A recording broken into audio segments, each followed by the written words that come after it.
ஓம் சாந்தி. 24 December 2022 சிவ் பாபானுடைய இனிமையான மகா வாக்கியம். சாக்காரம் முரளி பாப்தாதா மதுபன். இன்றைய முரளியிலிருந்து கேள்விகள். முதல் கேள்வி, எப்போதும் எதை நினைவில் வைக்க வேண்டும்? எப்பொழுதும் எதை நினைவில் வைக்க வேண்டும்? இரண்டாவது கேள்வி, பாபா எதை நினைவிருக்கிறதா அல்லது ஞாபகம் இருக்கிறதா என்று கேட்கிறார். பாபா எதை ஞாபகம் இருக்கிறதா என்று கேட்கிறார்.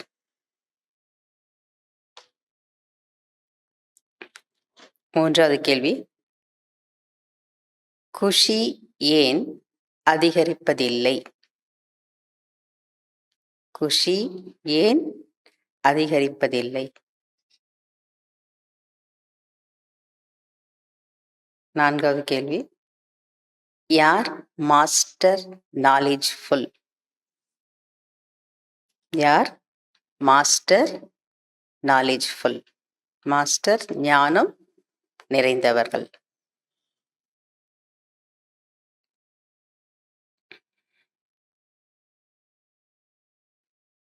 அஞ்சாவது கேள்வி, ஒவ்வொரு பாகத்தையும் பார்த்தீர்கள் என்றால் மகிழ்ச்சி ஏற்படுகிறது எப்படி? ஒவ்வொரு பாகத்தையும் அல்லது பாட்டையும் பார்த்தீர்கள் என்றால் மகிழ்ச்சி ஏற்படுகிறது எப்படி?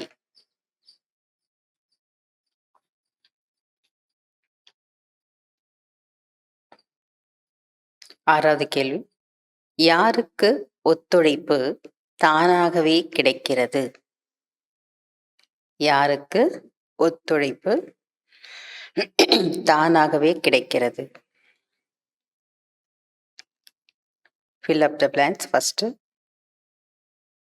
தந்தை நம்மை டேஷ் செய்து டேஷ் வந்திருக்கிறார்.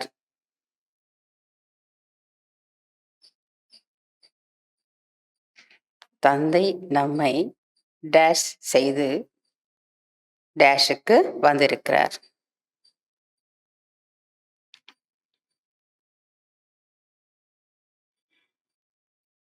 இரண்டாவது,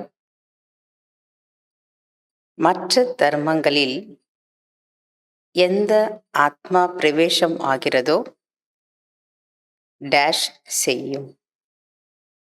மற்ற தர்மங்களில் எந்த ஆத்மா பிரவேசம் ஆகிறதோ டேஷ் செய்யும். மூன்றாவது, டேஷ் வரை நாம் நம் டேஷ் செல்ல முடியாது. டேஷ் வரை நாம் டேஷ் செல்ல முடியாது.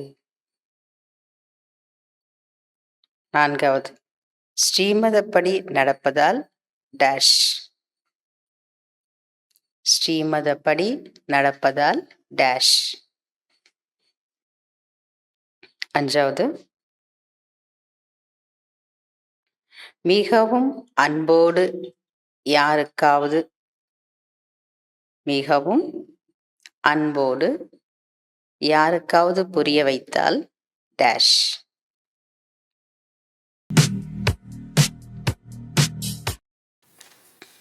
கேள்வி பதில். முதல் கேள்வி, எப்போதும் எதை நினைவில் வைக்க வேண்டும்?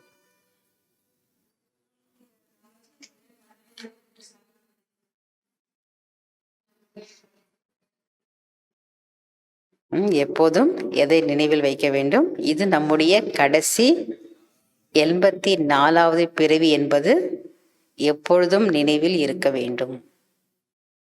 இது நம்முடைய கடைசி 84வது பிறவி என்பது எப்பொழுதும் நினைவில் இருக்க வேண்டும்.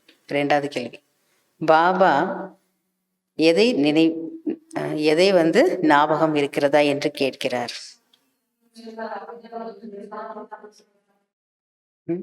எதை பாபா எதை நினைவிருக்கிறதா அல்லது ஞாபகம் இருக்கிறதா என்று கேட்கிறார். பாபா குழந்தைகளிடம் உங்களுடைய சாந்தி தாமம் சுகதாமம் நினைவிருக்கிறதா என்று கேட்கிறார். இருக்கா? அப்ப எதை மறக்கணும்? துக்கதாமத்தை மறக்கும். அது நினைவிருந்தா இது தானா மறந்துடும் இல்லையா? மூன்றாவது, குஷி ஏன் அதிகரிப்பது இல்லை? தாரணை ஆகாத காரணத்தினால், பாபா சொல்லக்கூடிய விஷயங்களை தாரணை ஆகாத காரணத்தினால் குஷி அல்லது மகிழ்ச்சியின் அளவு அதிகரிப்பதில்லை. நாலாவது, யார் மாஸ்டர் நாலேஜ்ஃபுல் அல்லது மாஸ்டர் ஞானம் நிறைந்தவர்கள்?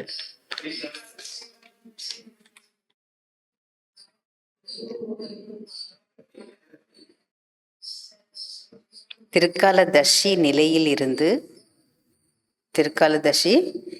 இருந்து நாடகத்தின் ஒவ்வொரு நேரத்தினுடைய பாகத்தை பார்க்கக்கூடியவர்கள், ஒவ்வொரு நேரத்தின் பாகத்தை பார்க்கக்கூடியவர்கள் தான் மாஸ்டர் ஞானம் நிறைந்தவர்கள். அஞ்சாவது, ஒவ்வொரு பாகத்தையும் பார்த்தீர்கள் என்றால் மகிழ்ச்சி ஏற்படுகிறது எப்படி?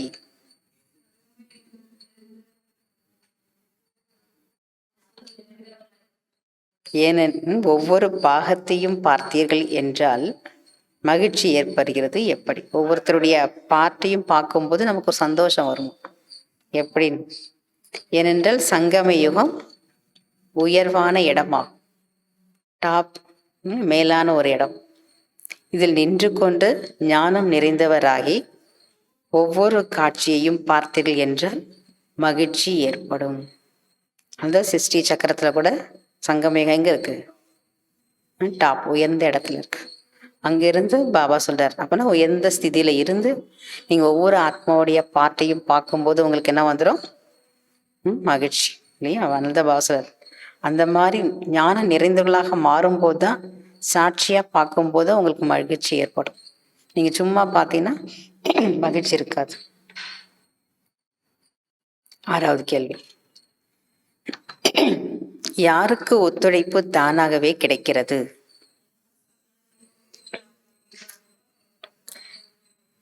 யார் சதா யோகயுக்தராக இருக்கிறார்களோ அவர்களுக்கு அனைவருடைய சகயோகம் அல்லது ஒத்துழைப்பு தானாகவே கிடைக்கிறது.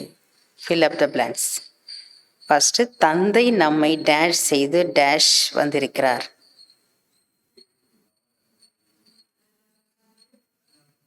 தந்தை நம்மை அலங்காரம் செய்து வீட்டிற்கு அழைத்துச் செல்வதற்காக வந்திருக்கிறார்.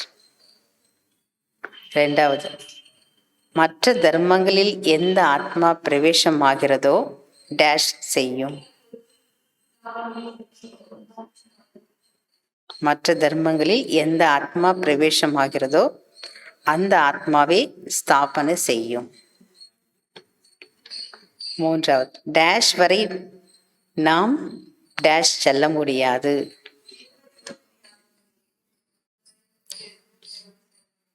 தூய்மை ஆகாத வரை நாம் நம் வீட்டிற்கு செல்ல முடியாது.